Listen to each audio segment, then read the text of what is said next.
দলমত ধর্ম বর্ণ নির্বিশেষে সকল গণনার নেতৃবৃন্দ গতকালকে মাননীয় প্রধান উপদেষ্টার নেতৃত্বে বৈঠকে মিলিত হয়েছিল।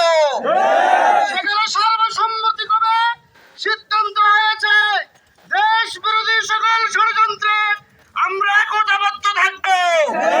কেউ আমাদেরকে ঐক্য থেকে এক বিন্দু সরাতে পারবে না। উপস্থিতি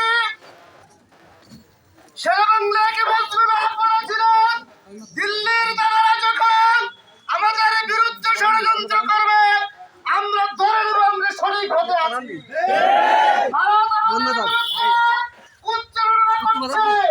আমাদের বিরুদ্ধে ষড়যন্ত্র করছে, অতএব আমরা বুঝে নিয়েছি আমরা সঠিক হতে আছি। আমাদেরকে সঠিক পথ থেকে বিচ্যুত করতে পারবে না তোমরা।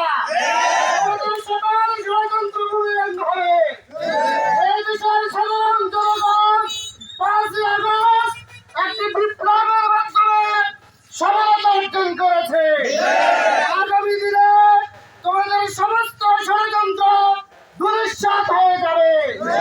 কোন ষড়যন্ত্র জনগণের সঙ্গে টিকতে পারবে না। আগামী দিনে ভারতীয় দেশীয় বিদেশীয় সমস্ত ষড়যন্ত্রের ব্যাপারে আমরা কেন ঐক্যবদ্ধ থাকবো ইনশাআল্লাহ। আমাদের ধর্ম চার্জার, মাসলাক চার্জার, রাজনৈতিক আদর্শ চার্জার তার কাছে থাকবে।